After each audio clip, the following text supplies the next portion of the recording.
ocean that lay between us. How high the mountain that could not climb. In desperation, I turned to heaven and spoke your name into the night.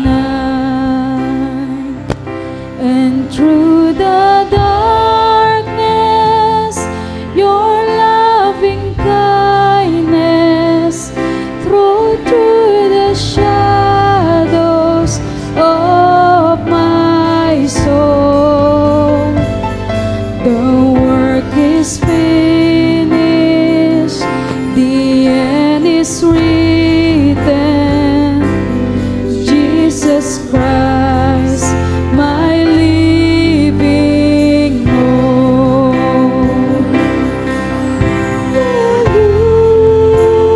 Hallelujah, praise the one who set me free. Hallelujah, that has lost its grip on me. You have broken every chain. There's salvation in your name, Jesus Christ, my living hope.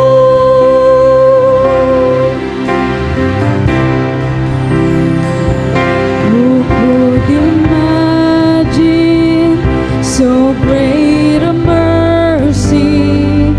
What heart could fathom such boundless grace?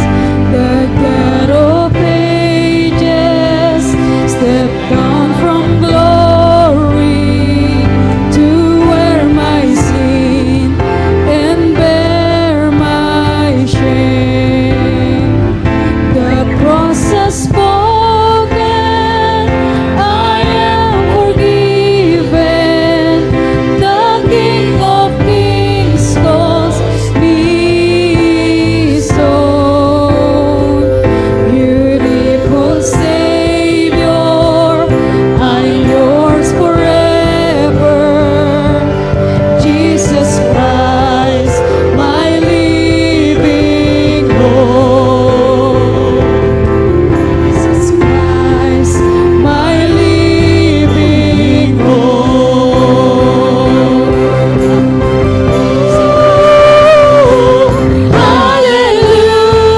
Hallelujah, praise the one who set me free. Hallelujah, that has lost its grip on me. You have broken every chain. There's salvation in your name, Jesus Christ, my living hope. Hallelujah, praise the one who set me free. Hallelujah, that has lost its grip on me. You have broken every chain. There's salvation in your name, Jesus Christ, my living hope. Hallelujah, praise the one who set me free. Hallelujah, that has lost its grip on me. You have broken every chain. There's salvation in your name, Jesus Christ, my living hope. Hallelujah, praise the one who set me free. Hallelujah, that has lost its grip on me. You have broken every chain. There's salvation in your name, Jesus Christ, my living hope.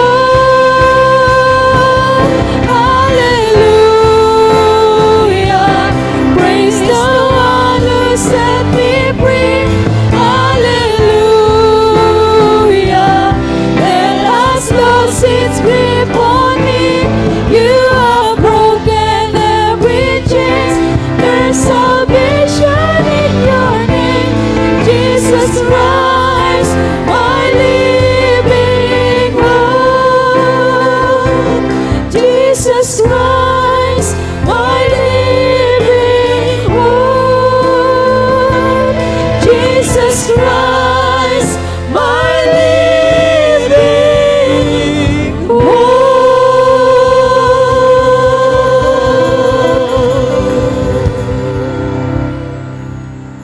Palakpakan natin ang Panginoon. Makako po tayo. Jesus Christ is my living hope. Sabihin niyong lahat, Jesus Christ is my living hope. Purihin natin ang Panginoon.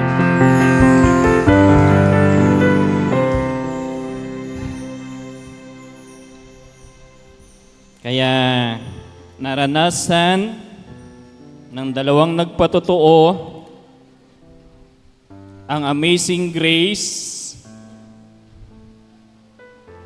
na pangako ng Diyos sa atin nang magsimula ang taong 2025. Huwag ninyong alisin sa inyong isip na ngayong August, sa buwan ng August, mararanasan natin ang abundant grace. Ang abundant grace, mayamang biyaya ng Panginoon or masaganang biyaya ng Panginoon. Napakasaganang biyaya ng Panginoon ang ipinapangako ng Diyos sa atin ngayon sa pamamagitan ng kanyang God's amazing grace ngayong buwan ng August. Purihin natin ang Panginoon. Kaya doon ninyo ilinya ang inyong kaisipan. Doon ninyo ilinya ang inyong mga mindset. Doon nyo ilinya ang inyong mga pagpapasya. Doon sa mga pangako ng Diyos na inyong nakukuha, na inyong naririnig. Sapagkat hindi talaga mawala sa akin yung aking napakinggan nang ako ay naka-attend ng blessing. At nasabi ko sa aking sarili, ng Sunday na ganitong oras sa kinabukasan, ako'y nakaupo, dumating talaga sa akin, ito o sila ang mga tunay na naniniwala na nais silang pagpalain ng Panginoon. Ang tatlong lalaking ito, sila talaga ang naniniwala that God wants to bless them. Marami sa atin, kapag ka tinanong ng ganung tanong, bandalin yung sumagot, siyempre naman, ako'y naniniwala.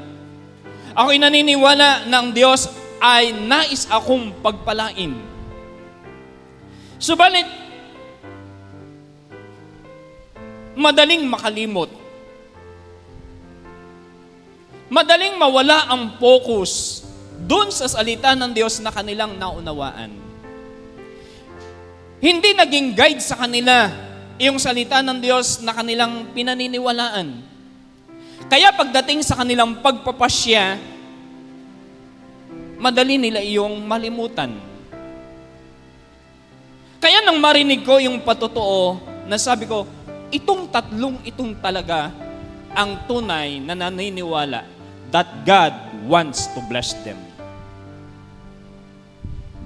Kaya nung ako ay tumayo sa subay, ang naging tanong namin sa aming mga kapatiran, lalo't higit sa mga kabataan, do you really believe that God wants to bless you? Talaga bang kayo'y naniniwala na ang Diyos ay nais kayong pagpalain? Ang tatlong ito, nang marinig nila ang salita ng Diyos sa pamamagitan ng Pastor Boy na sinasabi, darating ang panahon, kayo ay gagamitin ng Panginoon sa music, sa ministeryo. Sapagkat nung panahong yaon ay hindi pa dumarating ang kasaganaan sa bangad. Nakatingin sila sa source, sa daluyan. At kapag sila'y tumingin sa lawa na tinatawag nating dagat, kanto, halos hindi pwedeng pagdaluyan para sila'y pagpalain.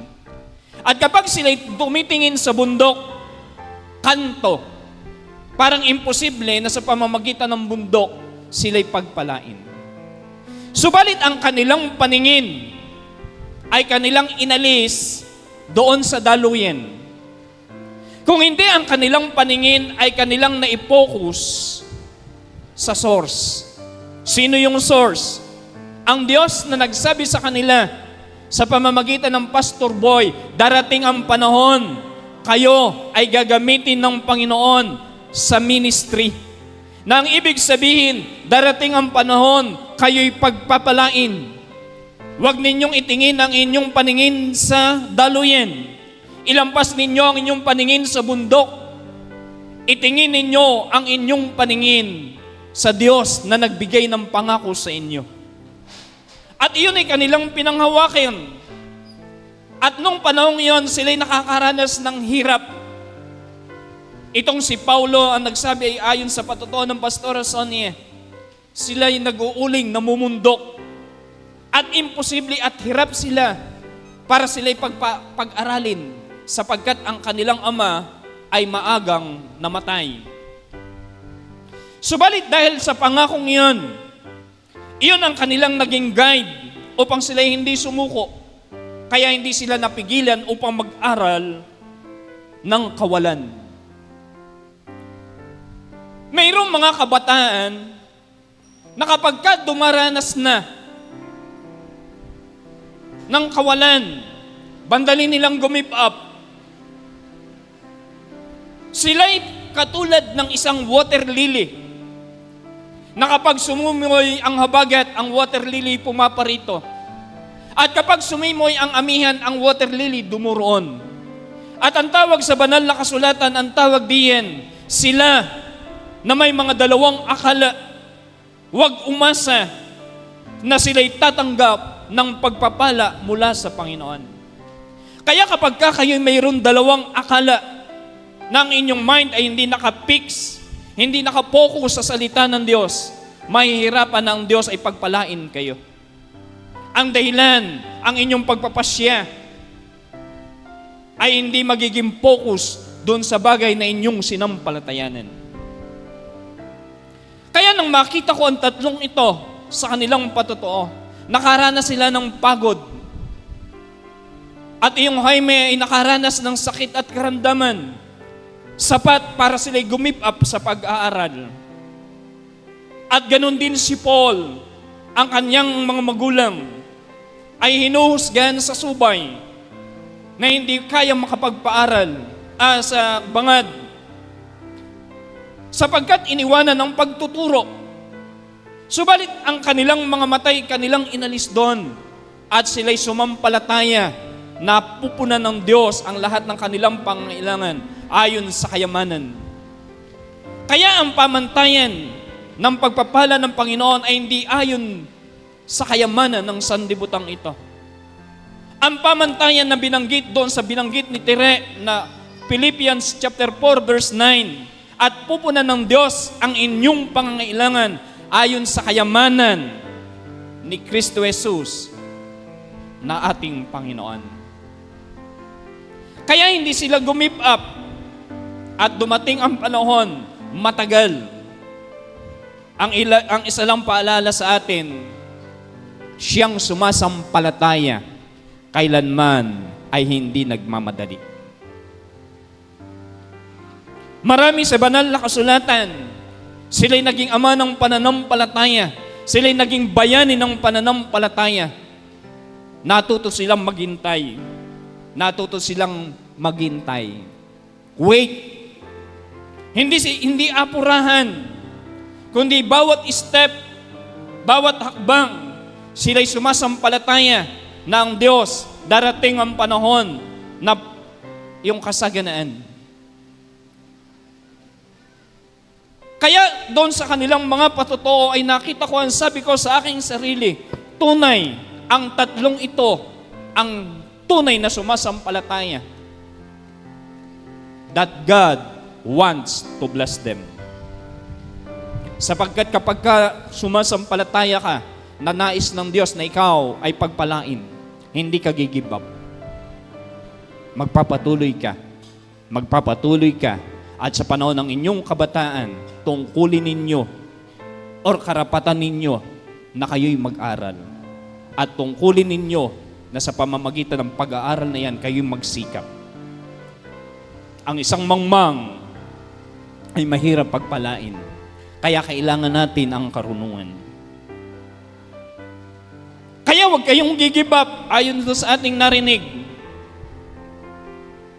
Ngayon, ang tatlong yaon, ang kanilang asset, may tuturing na sila'y milyonaryo, batang-bata pa.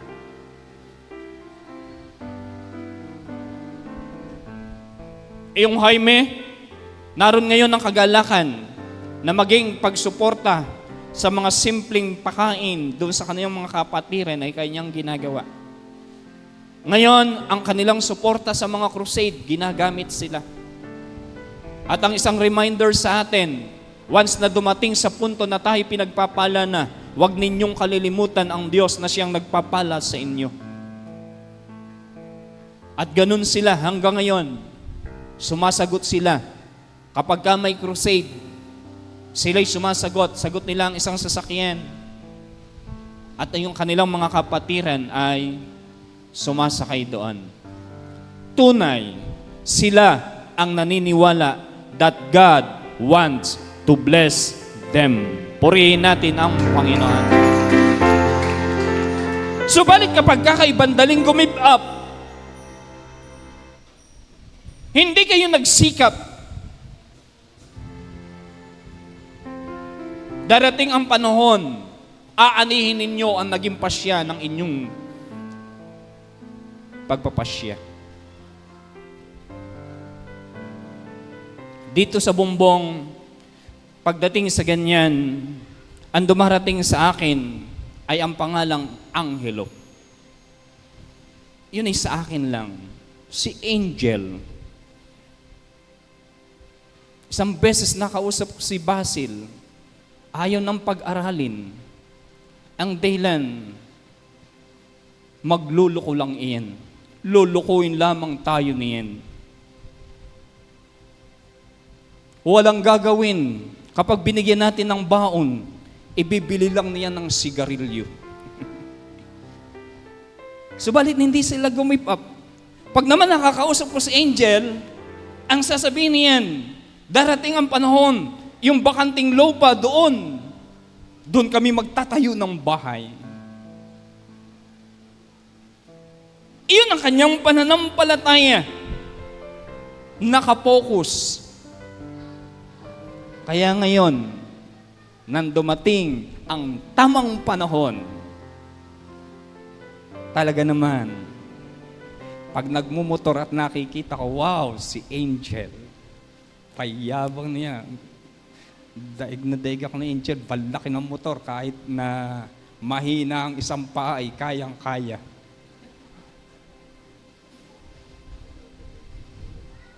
Ganon ang Diyos natin. Siya'y tumutugon ayon sa inyong pinaniniwalaan. Siya'y tumutugon ayon sa iyong pananampalataya. Sapagkat ang sabi ng salita ng Diyos, for without faith, it is impossible to please God. Kaya mahalaga na sa inyong pinananampalatayanan, sa inyong sinasampalatayanan, huwag kayong bibitaw.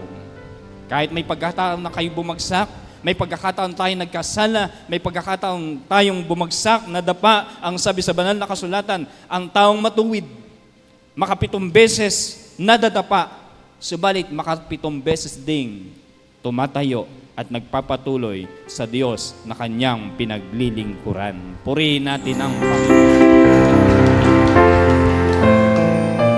Okay lang kung tayo'y madapa.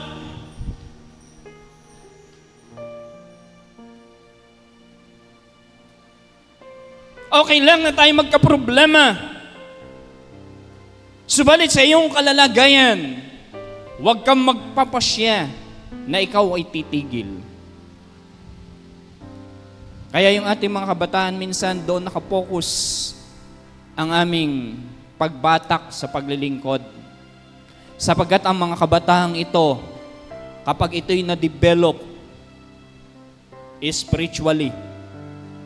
Tandaan ninyo ito, itong mga kabataang ito ang magiging napakagandang legacy na pwedeng magkaroon ng isang tao. Legacy. Kaya narinig ko sa isang bilyon nyo, kapag ikay dumating na sa edad na 50, pataas, ang iyo ng mind ay nakatuon na sa pagtitrain ng papalit sa iyo, successor. Sapagkat ang sabi ng Pastor Boy, a success without a successor is a failure. Kaya kinakailangan sila'y maturuan at walang ibang makakapagturo diyan kung hindi ang Espiritu Santo sa pamamagitan ng salita ng Diyos. Sapagkat kung anong inyong kinakain, kung ano yung ating kinakain, diyan, iyan ang magdidikta kung anong katawan magkakaroon kayo. Kaya kung kayo'y kumakain ng masasarap na may mantika at malalamig, aanihin ninyo ang bato sa abdo. Nang ibig ko lang sabihin, kung ano ang inyong kinakain spiritually, iyan na magdi-decide kung gaano kayo kalusog. Kaya kapag ang kinakain namin doon sa Angono, doon sa Morong, ay kinakain ninyo, tandaan ninyo, magsasabay ang ating mga espiritu at kayo ay pagpapalain at kayo ay gagamitin ng Panginoon para sa kaharian ng langit. Purihin natin ang Panginoon. Mahirap na gamitin ang isang kabataan kapag ka hindi sapat ang inyong kinakain. Kaya nga hindi maalis sa akin, yung narinig ko kay Jerry, kapag nung isang beses mag-report sa nung Monday, ang sabi ni Brother Jerry ng Kinagatan, hinahamon po namin ang aming mga kabataan. Kapag ka naman kayo hindi pa naka-attend ng Bible study sa Angono or Morong, libre na kayo sa bangka, libre na kayo sa L300, pinapakain namin hanggat mayroong kaming pwedeng maipakain kapag kayo'y dumating. Aywan ko nga na lang, something is wrong na sa inyong kaloob-looban. Na ibig sabihin, hindi ninyo inibig ang tawag ng Diyos sa inyo, kaya hindi kayo makapagpasya. Sapagkat kapag ka linggo lang, at iyong lang naririnig ninyo tuwing linggo, mahihirapan ng inyong espiritu, ang inyong kaluluwa, at maging sapat iyan para kayo dumating ang oras na kayo na mismo ang mangangaral, kayo na mismo ang tatayo, kayo na mismo ang magpapahayag ng kaharian ng langit. Sapagkat alam natin, walang pwedeng maitumbas pagdating sa kahalagahan ng kaharian ng Diyos. Ang sabi sa banal na kasulatan, ang Ebanghelyo, ito ang kapangyarihan ng Diyos sa ikaliligtas ng lahat ng sa Kanya ay sasampalataya. Kaya napakahalaga ng Ebanghelyo. Kaya pagka kami ay tumitingin, pinakikinggan namin kayo, sino yung pwedeng mangaral? Sino yung pwedeng mga awit? Sino yung pwedeng magturo?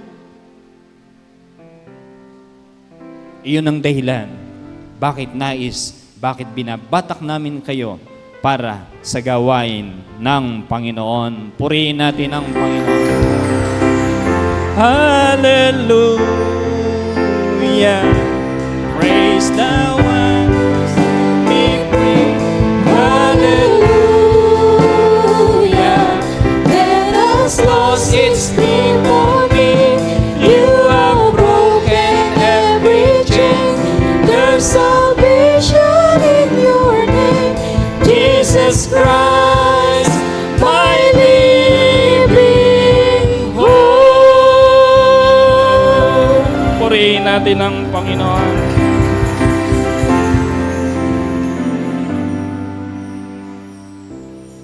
Kaya nga, magpatuloy tayo. Huwag nating ipagpalit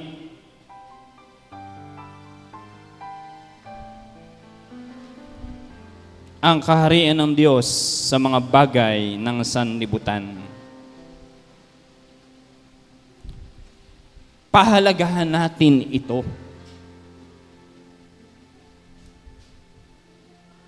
Huwag nating ipagpalit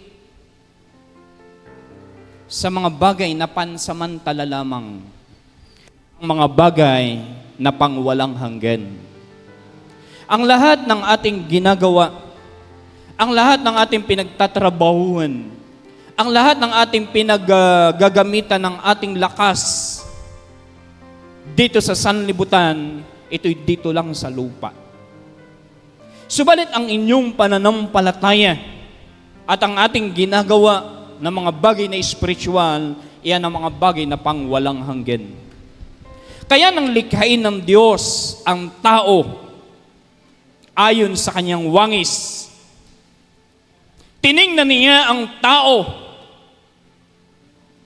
sapagkat alam ng Diyos ang kakayahan ng katawan ng tao. Kaya sinabi ng Diyos sa tao, ng kanyang lalangin ito at alam niya ang kakayahan ng inyong katawan. Ay sinabi niya sa tao, ibinibigay ko sa iyo ang 6 na araw. Ika'y magtrabaho, ika'y magpakasipag, gamitin mo ang iyong lakas, gamitin mo ang iyong talento upang ika'y kumita para sa iyong katawan at para sa iyong sarili at para sa iyong pamilya.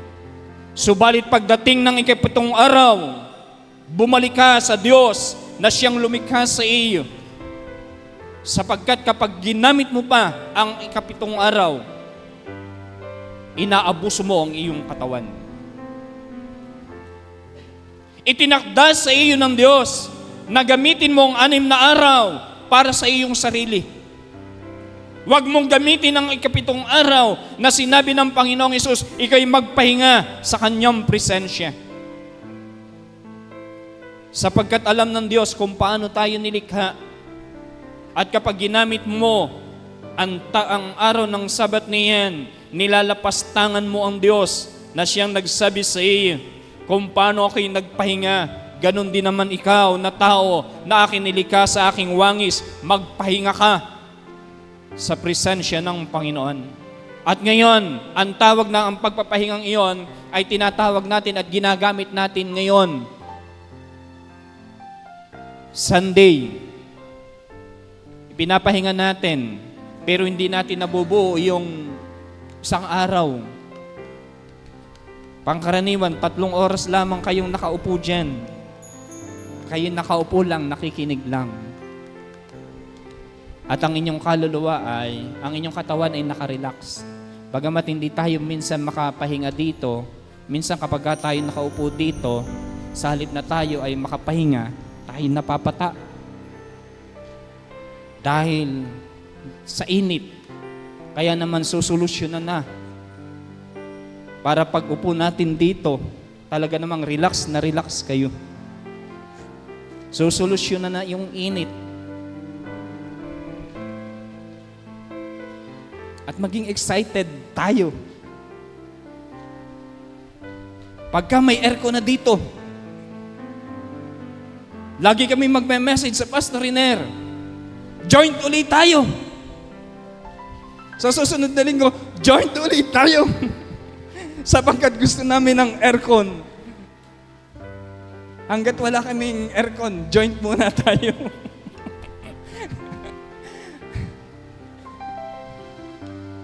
Ang dahilan, ang tawag ng Diyos sa atin ay pataas ng pataas ng pataas. Kailanman hindi tayo tinawag ng Diyos para tayo ay ibaba. Doon natin tali ang ating isip. Lagi naming naririnig ang sabi ng isang lalaki ng Diyos, ako'y naging bata at ngayon ay matanda. Hindi ko nakita ang matuwid, pinabayaan ng Panginoon. Tayo hindi matuwid ayon sa ating mga sariling gawa. Hindi tayo matuwid dahil tayo mabait. Hindi tayo matuwid dahil tayo ay magandang records. No. Ang lahat ng iyan ay basahan sa harapan ng Panginoon. Lahat tayo nagkasala. Subalit tayo naging matuwid dahil sa dugo ng ating Panginoong Hesus, tayo kanyang pinatawad at tayo naging matuwid, tayo naging righteous sa harapan ng Panginoon dahil dun sa righteousness na ginawa ng Panginoong Hesus dun sa krus ng Kalbaryo. Purihin natin ang Panginoon. Kaya mahalaga sa Diyos ang araw ng Sabat. Kaya ng isang linggo, ang aking anak ay nagkaroon ng kaunting lagnat at kaakibat ng lagnat ang nasira ang dumi. Araw ng linggo kami kumakain. Nakaw! Umutot ako, kala ko'y utot lang, yung pala ipot na. Nalundag sa kadiri naman, takbo sa CR.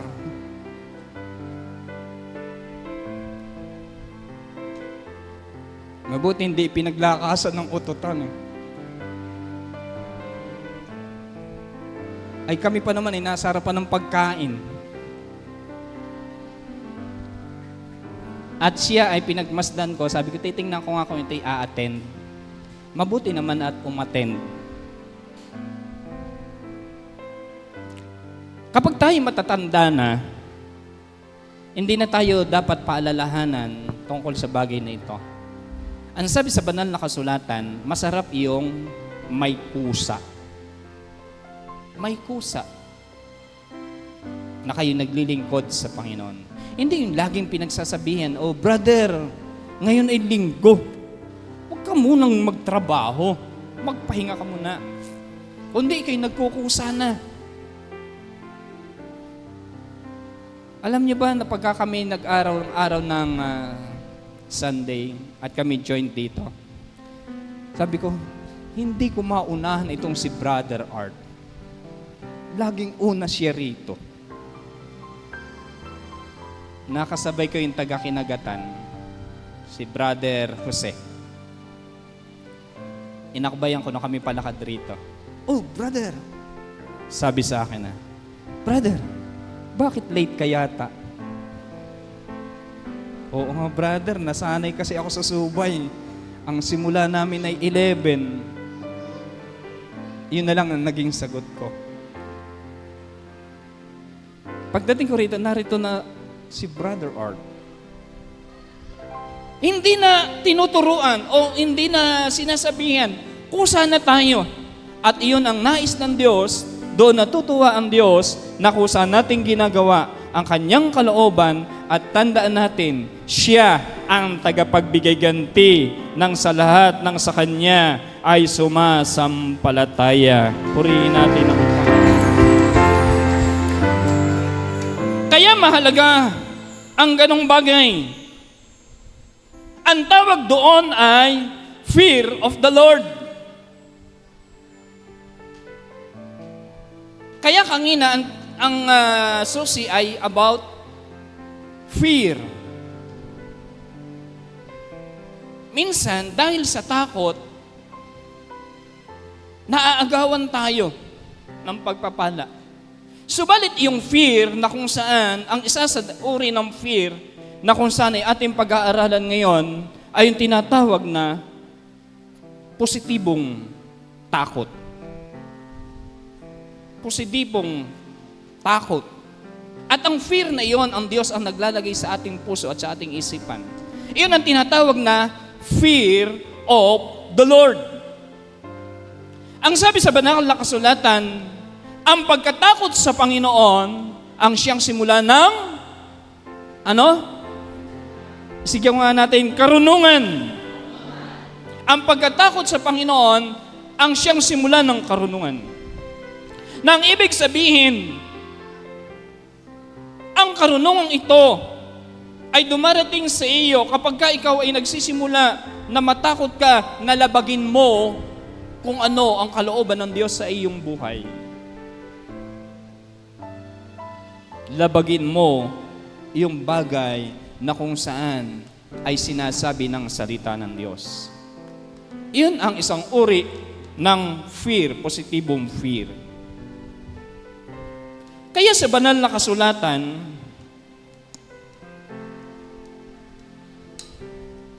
ay mayroong isang propeta. At ang propetang ito ay kilala at napakahusay na kung saan talagang ang Diyos ay sumasa kanya. At dahil ang Diyos ay sumasa kanya, kapag siya'y tumawag at nanalangin, ang apoy mula sa langit ay bumabagsak at sinusunog ang handog. At nakikita ng marami na talagang ang Diyos ay gumagawa sa pamamagitan niya. At ang propetang ito ay nandun din ng tapang. Siyang pumatay ng 850 na false prophet. False prophet. Subalit dumating ang isang banta mula sa isang patotot na babae. At siya'y pinagbantaan. At sinabi, sa ganitong oras, ang iyong buhay ay kukunin. At ang propetang ito ay nagtago dahil sa takot. Kaya kanina, nang marinig ko iyong susi tungkol sa fear, nang sabi, kahit yung mga giant Christian, kahit yung mga God's general, minsan dumarating iyong takot. Sina Oral Roberts, yan yung mga God's general. Sa pamamagitan nila ay talagang nabaligtad ang Amerika. Talagang sila ay naging maraming mananampalataya. Subalit may pagkakataon na sila ay nagkakaroon ng takot. Ang kaibahan, hindi sila nadadaganan ng takot. Kahit may takot sa kanilang kalooban, sila ay nagpapatuloy. At ganon ang nais ng Diyos sa atin. Kahit tayo mayroong konting takot at dumarating sa atin ang takot, dumarating ang espiritu ng takot, sapagkat alam mo na kalooban ng Diyos, alam mo na nais na ikay kapanyang nais ng Diyos na ikay pagpalain. Sapagkat ang sabi sa banal na kasulatan, siya'y naparito upang wasakin ang lahat ng gawa ng dyablo sa iyong buhay. Ang Panginoong Hesus ay naparito upang ikay kanyang bigyan ng buhay at ng kasaganaan ng buhay. So iyon ang kanyang nasa isip at iyon ang ating nasa isip. Kaya kapag ka dumarating ang fear, ang sabi sa susi, huwag kayong gigive up. Sapagkat siyang hindi gumigive up, siya ang nagtatagumpay. Purihin natin ang Panginoon.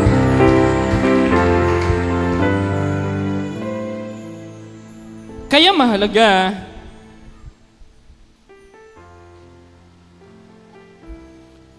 ang ikaw ay magkaroon ng takot sa Panginoon. Kaya ang sabi riyan, number 1 is the fear of God. Basahin natin lahat, the fear of God. God. Again, the fear of God. Kaya yung sinabi ko sa inyo kanina, ang pagkatakot sa Panginoon, yan ay simula pa lang ng iyong karunungan. Tandaan ninyo yung sinasabing karunungan. Ang karunungang iyan ay walang iba kung hindi si Kristo. Sapagkat si Kristo ang karunungan ng Diyos. Ang karunungan ng sanlibutan. Ang kaalaman ng sanlibutan. Pagdating sa Diyos, ang lahat ng iyan ay sabi sa Roma, iyan ay pawang basahan lamang sa harapan ng Diyos.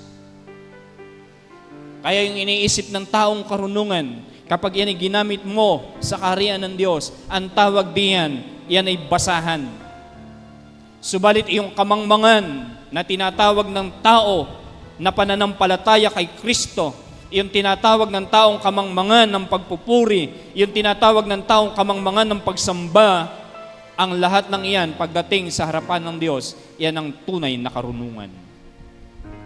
Kaya wag nating ikakahiya ang ating pananampalataya. Wag nating ikakahiya ang ating pagpupuri. Wag nating ikakahiya ang ating pagsamba sapagkat iyan ang tunay na karunungan. Ipagpatuloy natin na kahit tayo nasa kabayanan, kahit tayo nasa bayan, kapag kaaraw ng linggo, tumutuktok na, o Sabado pa lang, tumutuktok na sa ating puso, o bukas ay linggo, araw ng Sabado, ihahanda ko ang aking sarili, ako'y uuwi sa bumbong, ako'y uuwi sa kinagatan, ako'y uuwi sa subay, sapagkat iyon ang lugar na itinakda ng Panginoon para doon ako ay sumamba. Kaya minsan narinig namin ang isang nagsasabi, buti pa sa Maranatha, ang mga kapatiran, kapag kaaraw ng linggo, kahit na nasa bayan umuuwi, inibig ang tawag ng Diyos sa kanilang buhay. Iyon ay bunga ng pagkatakot sa Panginoon. Natatakot ka na labagin mo ang kanyang kalooban sapagkat alam mo sa paglabag sa kalooban ng Diyos, nabubuksan at nawawalan ka ng heads of protection. Sabihin yung lahat, heads of protection. Hindi yung head, heads, H-E-D-G-E. Heads of protection. Ano yung heads of protection?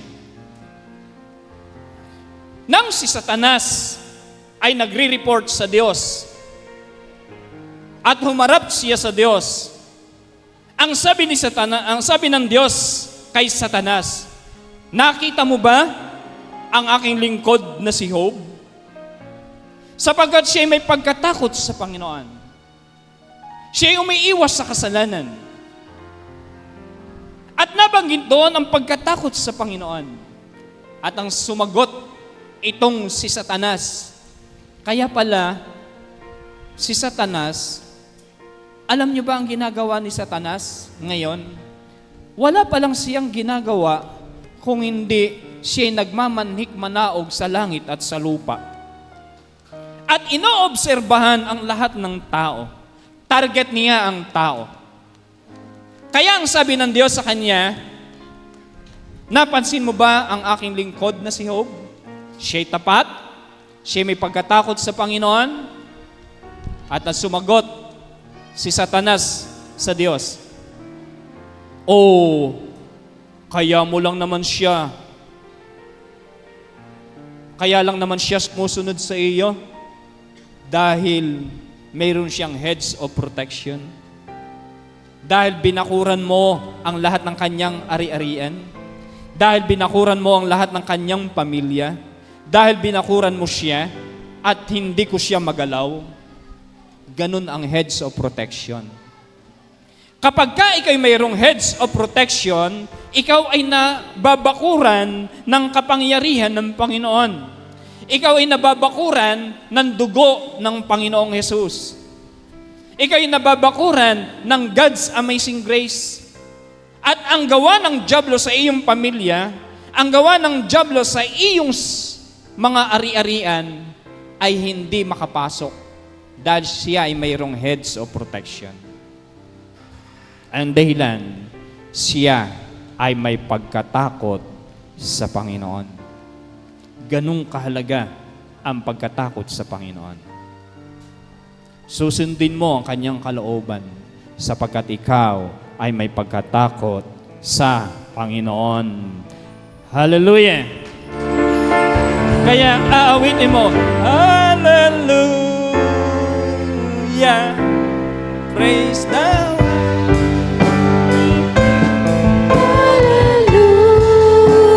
Hallelujah, let us lose His grip on me. You have broken every chain. There's salvation in your name, Jesus Christ, my living hope.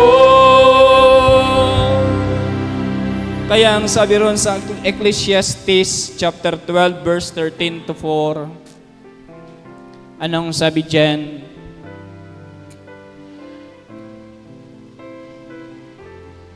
Sapagkat dadali ng Diyos ang bawat gawa sa kahatulan, pati ng bawat kubling bagay, maging ito'y mabuti o ito'y maging masama. Next. Ito muna, 13. Ito ang wakas ng bagay. Ang nagsalita nito ay ang isang taong binigyan ng karunungan ng Diyos. Nang siya ay dumalangin sa Panginoon, at ang sabi ng Diyos sa kanya, hingin mo kung ano ang nais mo. At ang hiningi niya sa Diyos ay ito, Panginoon, bigyan mo ako ng karunungan para mapamahalaan ko ang iyong bayan na pinamamahala sa akin. At ang Diyos ay nagalak sa kanya, natuwa sa kanya. Ang sabi ng Diyos sa kanya, wow! Napakalinis naman ang iyong puso. Napakatuwid naman ang iyong puso. Ang hiniling mo ay para mapamahalaan mo ang aking bayan. Hindi mo hiniling ang pera at hindi mo hiniling ang mahabang buhay.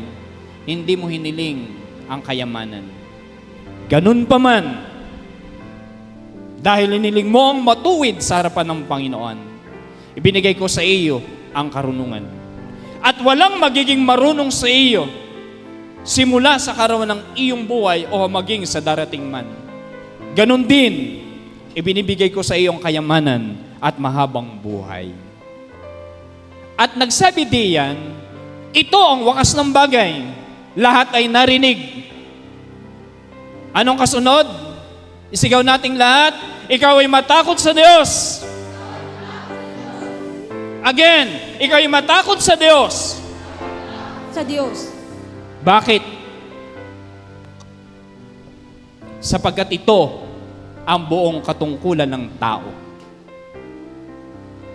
Ito ang buong katungkulan ng tao. Purihin natin ang Panginoon. At sa 14, ulitin natin, sapagkat dadali ng Diyos ang bawat gawa sa kahatulan, pati ng bawat kubling bagay, maging ito'y mabuti o ito'y maging masama, ang lahat ng iyan ay iyong. Kaya kanina, narinig natin, kung ikaw ay natakot, o kung ikaw man ay hindi natakot, anong sabi ni Elaine? Nagpasya ka pa rin. At ang hindi mo, at ang iyong pagpapasya, halimbawa, ikaw ay tinamad, hindi ka sumamba, ikaw ay nagpasya. Ikaw ay nagsamba, kahit ikaw ay medyo may mabagyat na nararamdam, nagpatuloy ka, ikaw ay nagpasya. At ang sabi riyan, maging ito'y mabuti, maging ito'y masama, hahatulan ka ng Diyos. Ano ang pipiliin natin? Siyempre, ang pipiliin natin, yung tayo'y hatulan ng Diyos ng pawang sa mabuti. Sapagkat iyan talaga ang nais ng lahat ng tao. Nahatulan tayo ng Diyos ayon sa ating mga mabubuting gawa. Hallelujah! Praise the one who sets me free. Hallelujah. That has lost its grip on me. You have broken every chains. There's salvation in your name, Jesus Christ, my living hope. Isang malakas na palakpakan sa Panginoon. Kaya ang sabi roon sa 2 Timothy chapter 1 verse 5, ang sabi riyan, na inaalaala ko ang mga pananampalatayang hindi pakunwari na nasa iyo, na namamalagi muna kay Eloida na iyong lelang at kay Eunice na iyong ina, at ako'y naniniwala lubos na nasa iyo rin naman. Ano yung kanyang paniniwala na ang pananampalataya na nasa kanyang lola ay na kay Timothy, na ang pananampalatayang iyan ang gumagawa ng himala sa ating buhay. Sapagkat the fear of God involves attitudes. It involves words. It involves works. What you do or what you don't do, the fear of God will show in all these things. Lagi nating tatandaan yan, ang pagkatakot daw sa Panginoon, iyan ay nasa iyong pag-uugali. Iyan ay doon doon iyan na ilagay. It involves your attitude.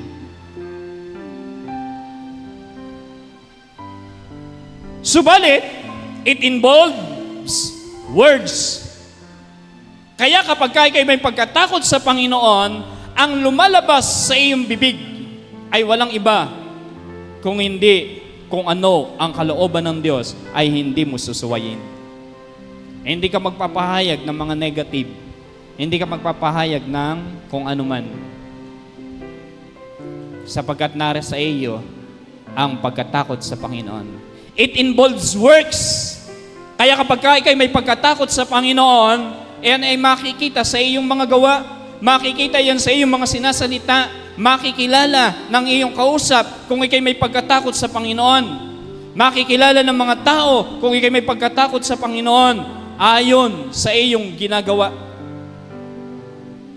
Hindi pwede na ang iyong sinasalita ay kalaban ng iyong ginagawa.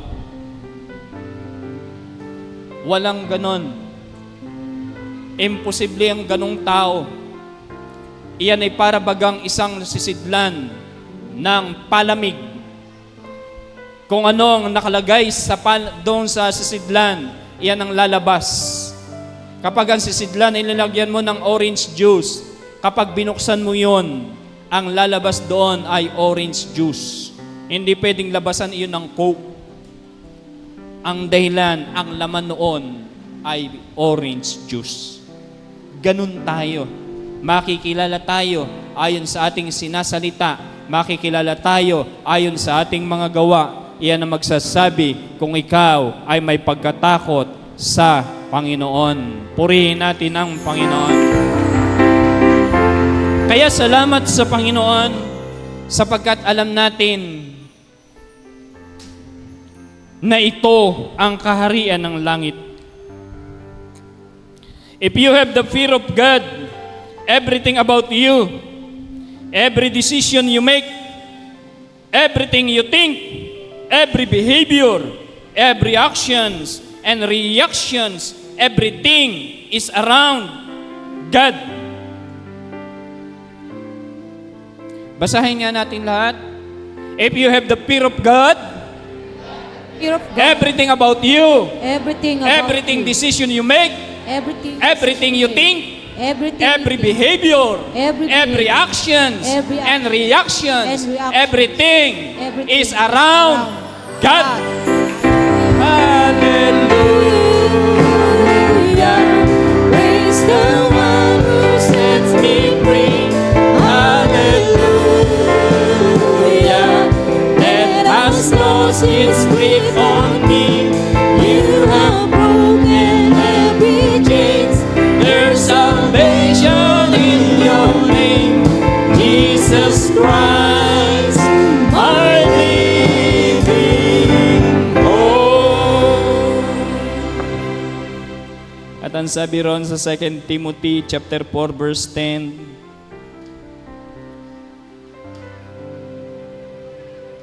at sana ito ay huwag masumpungan sa sinuman sa atin.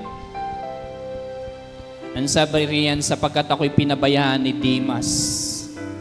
Yan ay si Paul, alagad ng Diyos. Palibhas ay inibig niya ang sanglibutang ito. At napasa Thessalonica. Si Crescente ay napasa Galacia. at si Tito ay sa Dalmatia.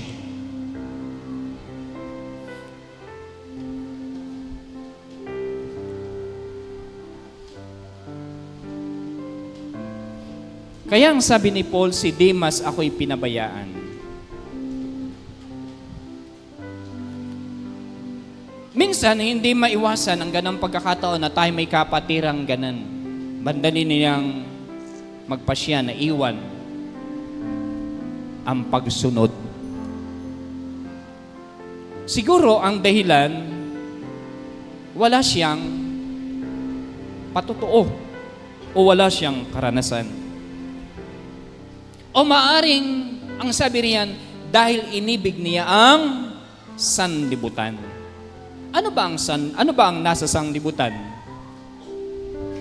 Ruth, ano ang nasa sanlibutan? Na pangkaraniwang iniibig ng mga tao.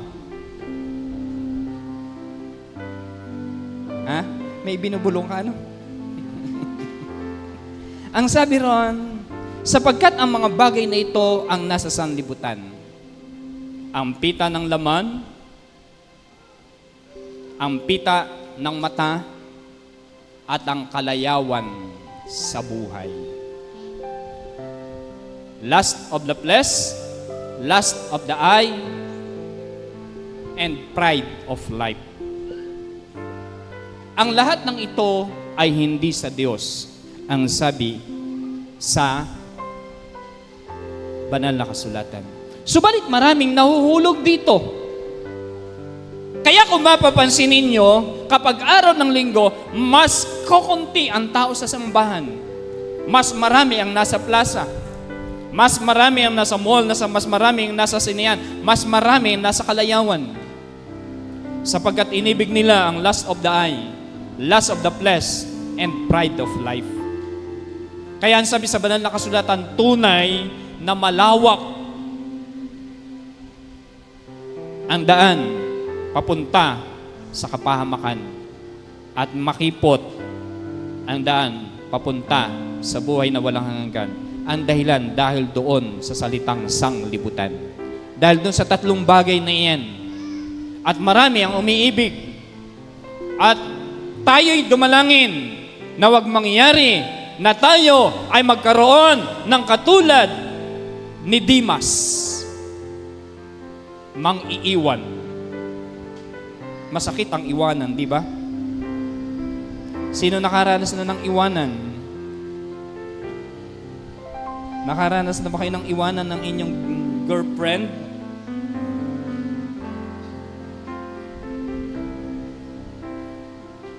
Nakaranas na ba kayong iwanan ng inyong sinisinta? Nakaranas na ba kayong iwanan ng inyong nanay at ng tatay? Maraming nagre-rebelding bata, ang dahilan dahil wasak ang pamilya.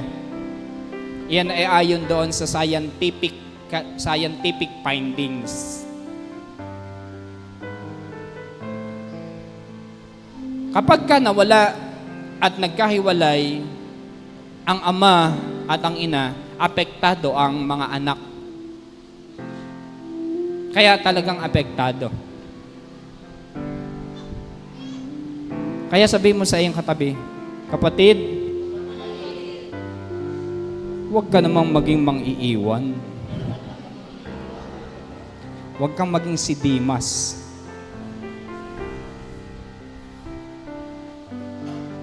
Sapagkat ako'y pinabayaan ni Demas.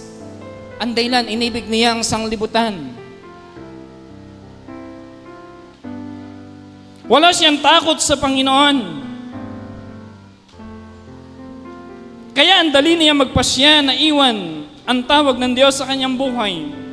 Madali niyang ipinagpalit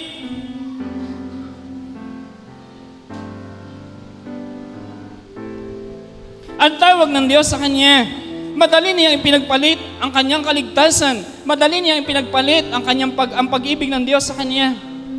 Kaya nang marinig niya, iba na ang salita ni Demas. Wala na sa kanya ang pagkatakot sa Panginoon.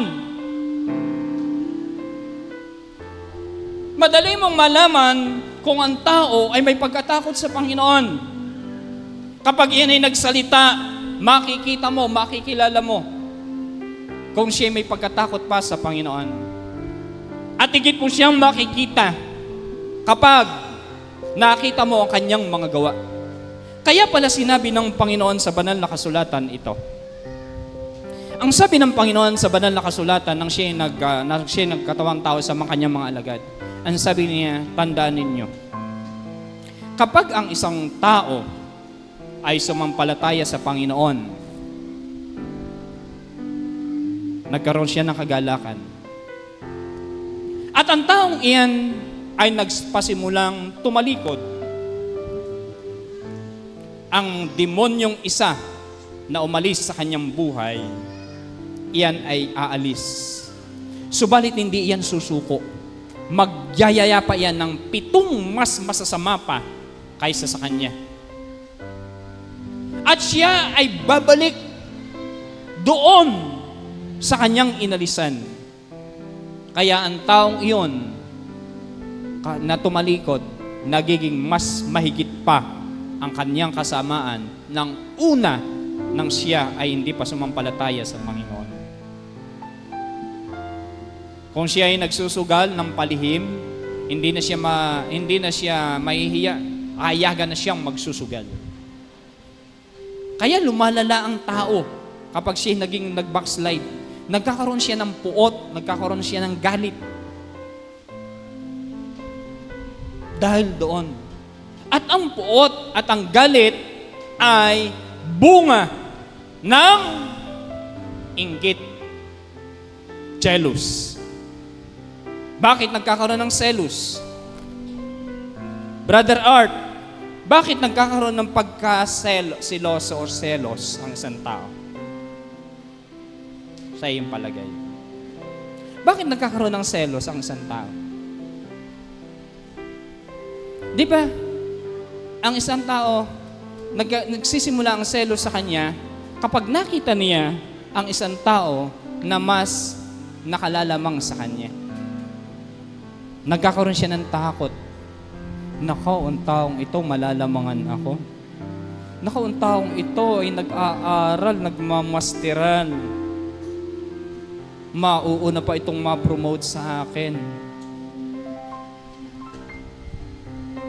Nagkakaroon siya ng takot na mayroong na maungusan siya, na malampasan siya. At iyan ang pangalawang uri ng takot. Natatakot ka na mayroong isang taong maging mas higit sa iyo. Natatakot ka na mayroong isang taong mas matalino sa iyo. Kaya doon nagsisimula ang inggit, jealous. Natatakot ka na iibigin ng iyong nanay at ng iyong tatay ang iyong kapatid sapagkat siya ay higit na mas mabait. O mas mabait ito. O natatakot ka na iibigin ng iyong nanay at ng iyong tatay ang iyong kapatid sapagkat siya'y nagtatrabaho na. Dahil nagtatrabaho na, may sweldo na, siya ang iniintindi ng nanay. Dahil may trabaho na at may sweldo na, siya ang pinagpaplantya. Siya ang pinagsisilbihan. Samantalang ikaw, hindi ka malang maipagkanaw ng kapi. At ikaw ay nagkakaroon ng jealous, inggit. Nagseselos ka. At alam niyo ba ang bunga noon? Takot, galit, puot. Nagkakaroon ng puot, nagkakaroon ng galit. Napupuot ka dahil ikaw ay hindi napapansin. Buti pa siya. Laging natatawag ang pangalan, bidang-bida. Samantalang ako, kahit ako may gawin, hindi ako pinapansin para bagang hindi ako mahalaga. Magpapakamatay na lang ako. Mayroong ganon.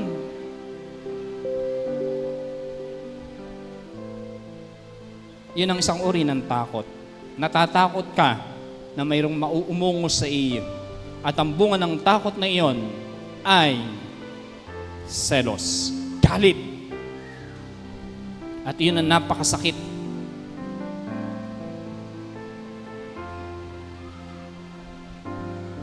Pero bago yun, ang sabi rito, when you fear God, whatever you say with your mouth, you will do with your life. Ayan. Then, ang sabi riyan, the fear of God changes your condition. Give it time. You may not look all right today. People may be laughing at you, but fear God. Fear God. You are not stupid when you fear God. Fear God, and this God will stand for you. This God will walk with you. Purihin ang The second kind of fear is the fear that somebody will become better than you.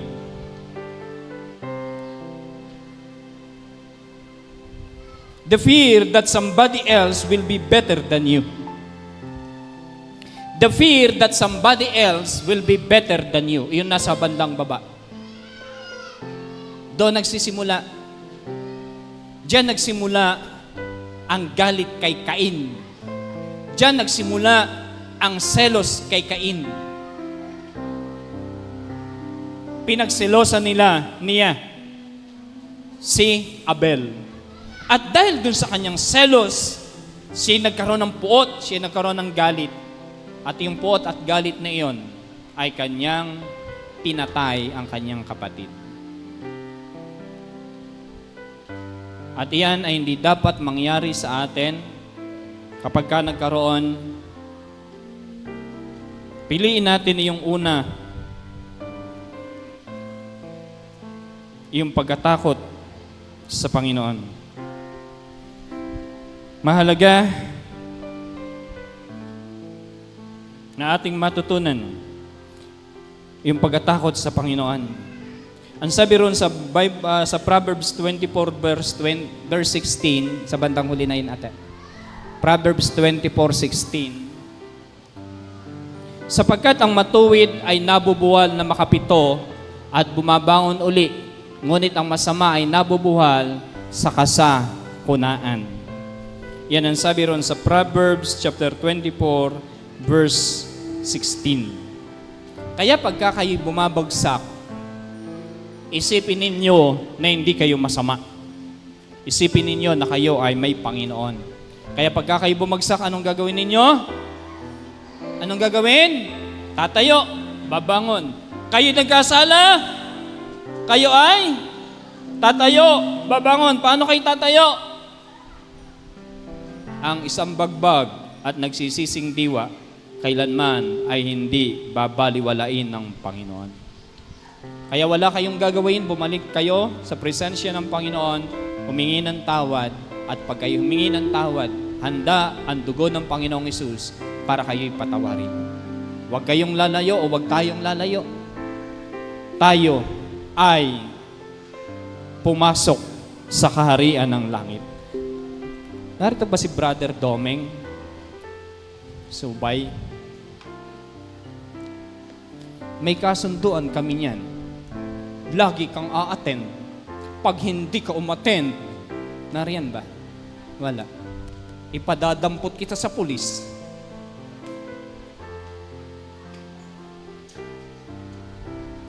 No. Pinili namin na siya ay bigyan ng pangalawang pagkakataon.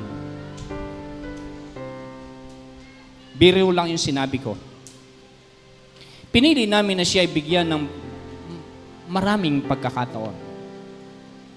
Kung paano ang Panginoong Hesus may lumapit sa kanyang mga tao. Batak-batak, daradaranda nila. Sinasabunutan nila. Hawak-hawak sa buhok. At kanilang isinubasob sa harapan ng Panginoon ang isang babae. At ang babae yun, ang kasalanan niya ay pangangalun niya. At pagkasabasob sa harapan ng Panginoong Hesus, inusig nila ang Panginoong Hesus at sinabi, Jesus, kung ikaw talaga ay Diyos, ang sabi sa batas ni Moses, ang tao na mahuling akto sa pangangalunya, dapat siyang mamatay at batuhin ng bato hanggang sa mamatay. Ang Panginoong Hesus ay hindi umimik. Siya'y tumungo. Siya'y sumulat sa lupa. At pagtunghay ng Panginoong Hesus, humarap sa mga nagyayabang at nagmamapuri na sinabi, sino man sa inyo ang walang kasalanan, ang matuwid, ang mabuti, ang hindi nagkasala, ang unang dumampot ng bato at unang bumato sa babaeng yaan. At siya'y muling tumungo at sumulat uli sa lupa. At pagtunghay niya, lahat ng nagdidimanda sa babae, wala lahat. Nangahiya at nangsabi sa sarili, sino ba sa atin nga ang matuwid? Lahat tayo nagkasala. Lahat tayo hindi karapat-dapat. Sino tayo para manghusga sa Kanya? Kaya ang sabi ng Panginoong Hesus, hinarap si babae, mula ngayon, ako man, hindi kita hahatulan. Humayo ka, huwag ka nang magkasalang muli. Magkaroon ka ng takot sa Panginoon. Kaya makikita natin dito, mahalaga ang pagkatakot sa Panginoon. Mahalaga ang pagkatakot sa Panginoon. At yung pangalawang uri ng takot ay ating iwasan.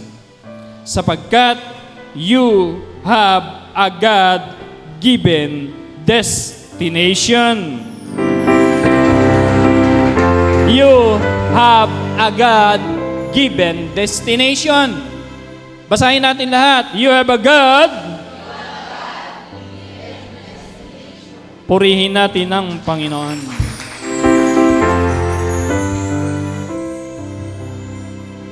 Minsan, tayo ay nadardarandan dahil sa laki ng ating problema.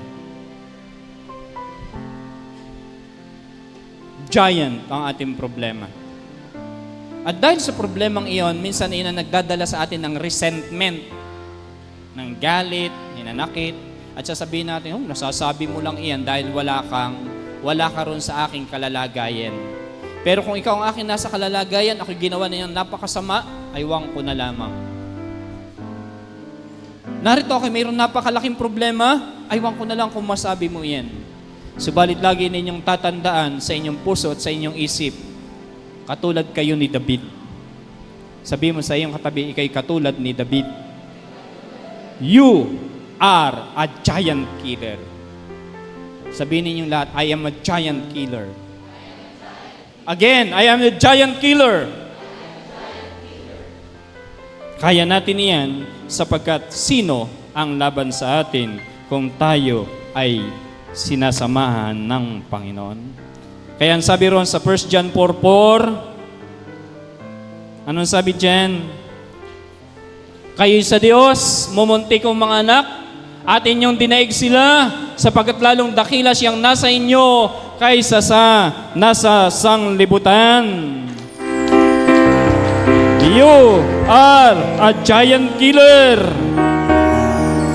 Kayo ay higit pa sa mapagtagumpay. Purihin natin ang Panginoon.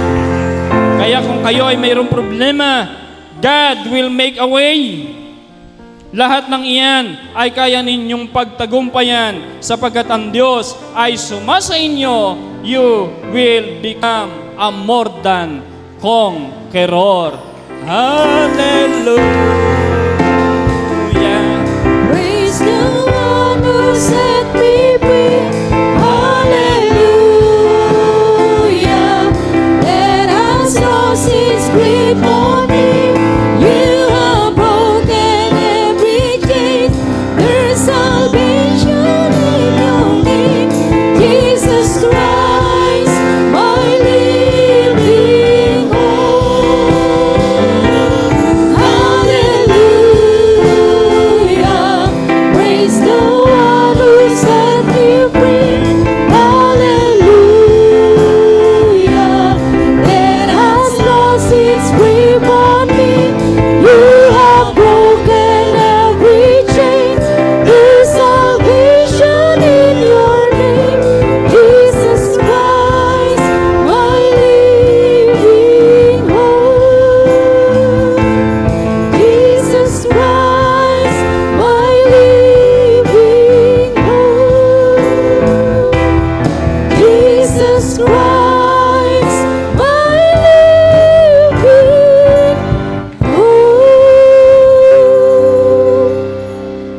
Pwede na kayo maupo. Saglit pa. Ipinakuha ko ito, oh. For the Lord is good. Ito ay na-type noong magsimula tayo sa bumbong. August 2002 pala. Kasi July nga pinag-uusapan. Pero siyempre inayos pa yung church, yung sa taas namin. So August 2002, ayan. Ang mga pangalang nakalagay dito na hindi nang iwan, sabi dito, August 2002, the Maranatha People of God started the house worship service at Bumbong. The upper room of this house, ito sa aming second floor, was offered to God. From Bangad Maranatha Church, God through His pastors permitted the house worship service. Now, Bumbong. Brother Ray, siya pala yung tagapagpaawit as a song leader. Brother Pipet, Bible teacher o magsususi. Brother Henner, ang pansamantalang tumayo to deliver message of God.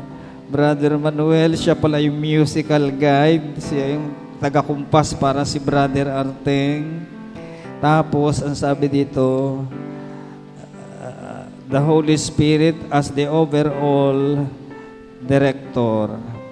Jesus as the Lord and Savior, God the Father as the head. Arise, people of God. The choir was organized. Joshua, Ramos, Brother Miling, and Runel played the musical instruments. Nangarito pa ba yun? Si Josue, siyempre naman. Si Ramos, nasa na ba si Ramos? Abay, manunugtog pala si Ramos noon. Si Brother Miling, then si Runel. Runel, ano bang hawak mo noon? Ha? Ayun, drums.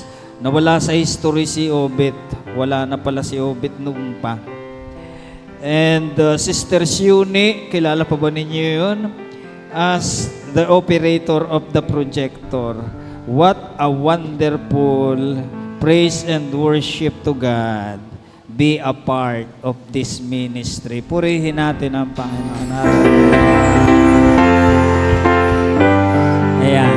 Nalalagay tayo sa kasaysayan. Ano? At ngayon, dumami na tayo. Ayan. Bandami nyo na. And be a part. Huwag nang gumaya kay Dimas. Ano? Ano sabi doon sa aral natin noong nakaraan? Mga taxi. Pag hindi nakapanatili, ang tawag doon, angkan ng mga taksil. Hindi lamang ikaw, nadamay ang asawa, nadamay ang mga anak, dahil mas inibig nila yung buhay ng sanlibutan. Subalit salamat sa Diyos, kayo ay lahing tapat. Ayan. Kahit may mga problema, may mga pansariling pangangailangan, pag tumawag ang Panginoon, andyan lang kayo. Tama ba? So kayo mga lahing tapat. Kaya nagbukas na ako ng Lazada, tinignan ko yung wire, room neck, yung size 8, na ililinya dyan, 8,000 yun, 100 meters pa lang. Siyempre, gagawa ng panabagong panel board, nakahiwanay doon. So, may saksakan yun, o idedirekta ba yun, malaman natin. So, sa wiring pa lang, mga 10,000 na. Ay di pagka mahirap at maririnig ang mga ganunan, alis ka agad eh. Mga tawag doon? Mga tatakbuhin. Subalit salamat sa Diyos, kayo ay ibinilang na mga katiwala. Everybody say katiwala. Kayo pala ay ibinilang na mga tagapagmana, mga katiwala ng mga kayamanan ng kaharian ng langit. At walang mapagtiwalaan ng Diyos. Imagine, walang makitang mapagtiwalaan ng Diyos ng mga biyaya at pagpapala sa milyon-milyong tao pinili ka. Sa milyon-milyong napakaraming tao, napili ka ng Diyos. Tagapagmana ng lahat ng mga kayamanan ng kaharian ng Diyos. Ito ang mga paglalagyan. Binibigyan tayo ng karunungan kung paano tayong lahat magiging mabuti. Siyempre, sa pananampalataya. Kung ang Diyos ay may plano sa inyo, mga pansariling plano, nais ng Diyos kayo lumago, magsisagana, magsigandang bahay. Pero, huwag ninyong kakalimutan, unahin muna natin ang bahay ng Diyos. At pag inuna ninyo ang bahay ng Diyos, naghasi ka ng bahay, aani ka ng bahay. Nagasi ka ng buhay, aani ka ng buhay ng iyong sambahayan. Okay ba? Parang hindi kayo naniniwala. Nakakaproblema. Nakakainis. Sabi nga ng Brother Pipet, mamigay nga kayo ng butil ng mustasa, parang nagtataka kami ba't naging kulay puti. Abutan mo nga yung mga yan. Kung kayo may ganito kalaking size ng pananampalataya, masasabi nyo sa bundok, umalis ka riyan, at ang bundok ay tatalima. Get one. Kuha ng isa. 3. O sige, bigyan ninyo yan. Sa pamamagitan yan, magkakaroon tayo ng aircon. Bilisan nyo. Pagmamagitan ng maliit na butil ng pananampalataya. Sa labas natin, Romnick, padadaanin ang wire sa taas para hindi tayo magbabakbak dito. Tapos papunta doon sa isang inamang Brother Herbing, hindi natin isasagad yung magtira tayo ng isa para hindi naman napakataas ng kung kailangan pitikan yung isang lugar para maging mabababa. Ayan. So, hindi na natin kailangan ng electric fan. Sa mga kabataang magpapakasal, 2 na kaming lisensyado dito. Si Brother Pipit at ako. Kaya mga taga-Subay, pag kayo nag-asawa, magpakarami kayo doon. Humayo kayo ng humayo, punuin niyo yung church. Daigin niyo kami. Malaki na lupa niyo doon. May lisensya na yung pastor, kaya pwede na siyang magkasal. Ayan. Okay na ba? Nasaan na ba yung pinagagalang butil ng mustasa? Saan na nakarating? O sige, bilis. Pagmasdan ninyo. Nakita na ba ninyo? Halos hindi makita sa liit. Pero sa pamamagitan ng liit ng pananampalatayang yan, ang mga lalaki at babae ng Diyos ay nakapagtagumpay. Nanaig. Everybody say nanaig. Lahat na pagtatagumpayan. Alam nyo ba, nung isang pagsamba, nakaawit kami ng awit ng sanlibutan? Dahil sa leading na salita ng Diyos, ano ba yun? Sana'y pag-ibig. Sabi namin, sana'y pag-ibig na lang ang isipin para wala tayong away-away. Ang nais ng Diyos tayo'y mag-ibigan. At pag iniibig natin ang isa't isa, maiibig mo ang Diyos. Kung ang asawa mo nga lang, di mo maibig. Kung ang iyong nga lang mga anak, di mo maibig. Ang iyong nga lang mga kapitbahay, di mo maibig. Tapos sasabihin mo, iniibig ko ang Diyos. Baka masabihan ka ng, anong tawag doon? Mapagpaimbabaw. Ayan. Kaya tayong lahat dito, ako tuwan-tuwa, Brother Pipito, sa awit natin nung araw ng ay nagkakamayan. Ano yun? Napakaganda ng awit na yun. Ano ba yung Brother Art? Kabisado mo ba yun? Hindi pa yun eh. Mayroon tayong inaawit. Isa pa yun. Na talaga namang bago kami magsimula, halos nagyayakapan mula sa unahan, pupunta sa likod. Ano ba yung awit na yun, Sister Corinne? Hindi. Aalamin namin. Yun eh, parang pambansang awit yun, bago magsimula, inaawit. Ano nga ba? Mabuti si Brother Art, alam na isa. Sa bangad yun eh. O sige, sa susunod na lamang. Amin mo ng medyo ano. So,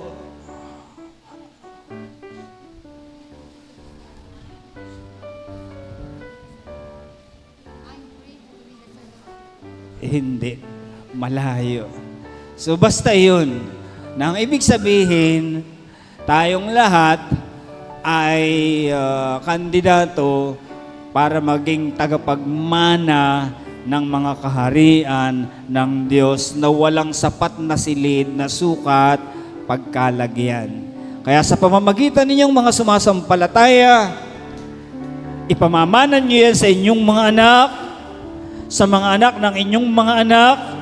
Kaya ang tawag sa atin ay mga lahi, mga anak ng Diyos, mga lahing tapat na ginagawa ang kalooban ng Panginoon. Purihin natin ang Panginoon. Oh, I love you with the love of the Lord. Yun. Yes, I love you with the love of the Lord. I can see in you the glory of love you with the love of the Lord. Okay, tayo. O mahal kita sa Panginoon. Sige! O mahal kita sa Panginoon. Nakikita ko sa iyong mga mata. O mahal kita sa Panginoon. O mahal kita sa Panginoon. O mahal kita sa Panginoon. Nakikita ko sa iyong mga mata. O mahal kita sa Panginoon. I love you with the love of the Lord. Yes, I love you with the love of the Lord. I can see in you the glory of the Lord. Yes, I love you with the love of the Lord. Yeah. Amen. Love the Lord your God